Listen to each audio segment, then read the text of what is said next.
मित्रों, महाभारत की बहुत सारी कहानियां आपने सुनी होंगी। आपने कर्ण के बारे में भी सुना ही होगा। कर्ण महाभारत के प्रमुख पात्रों में से एक थे। बिना कर्ण के महाभारत की कल्पना ही नहीं की जा सकती। एक बार कर्ण ने श्री कृष्ण से अपने जीवन में हुए अन्याय के लिए अपना अपराध पूछा कि आखिर इतने सारे छल और श्रापों के पीछे उसका क्या दोष था। कर्ण को लगा कृष्ण उसके साथ हुए अन्याय पर सहानुभूति प्रकट करेंगे, लेकिन भगवान श्री कृष्ण के उत्तर से कर्ण को अपना जीवन भी सामान्य लगने लगा। आइए जानते हैं कर्ण के वे सवाल और कृष्ण के अद्भुत उत्तरों के बारे में। उससे पहले अगर आप मेरे चैनल पर पहली बार आए हैं तो वीडियो को लाइक और चैनल को सब्सक्राइब करना न भूलें। एक बार कर्ण ने कृष्ण से पूछा, मेरा जन्म होते ही मेरी मां ने मुझे त्याग दिया, क्या अवैध संतान होना मेरा दोष था? द्रोणाचार्य ने मुझे सिखाया नहीं, क्योंकि मैं क्षत्रिय पुत्र नहीं था। परशुराम जी ने मुझे सिखाया तो सही, परंतु श्राप दे दिया कि जिस वक्त मुझे उस विद्या की सर्वाधिक आवश्यकता होगी, मुझे उसका विस्मरण हो जाएगा, क्योंकि उनके अनुसार मैं क्षत्रिय नहीं था। केवल संयोगवश एक गाय को मेरा बाण लगा और उसके स्वामी ने मुझे श्राप दिया, जबकि मेरा कोई दोष नहीं था। द्रौपदी स्वयंवर में मेरा अपमान किया गया। माता कुंती ने मुझे आखिर में मेरा जन्म रहस्य बताया भी तो अपने अन्य बेटों को बचाने के लिए। जो भी मुझे प्राप्त हुआ है दुर्योधन से ही हुआ है, तो अगर मैं उसकी तरफ से लड़ूं तो मैं गलत कहां हूं? भगवान श्री कृष्ण ने उत्तर दिया और कहा, हे कर्ण, मेरा जन्म कारागार में हुआ।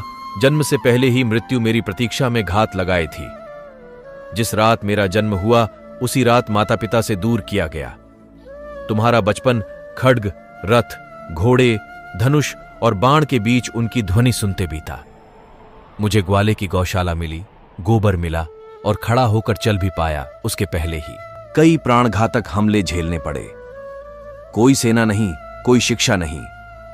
लोगों से ताने ही मिले कि उनकी समस्याओं का कारण मैं हूं। तुम्हारे गुरु जब तुम्हारे शौर्य की तारीफ कर रहे थे, मुझे उस उम्र में कोई शिक्षा भी नहीं मिली थी।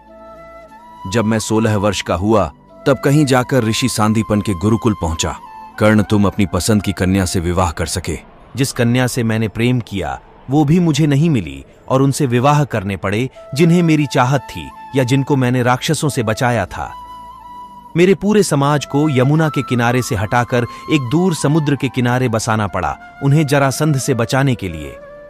रण से पलायन के कारण मुझे भीरू भी कहा गया।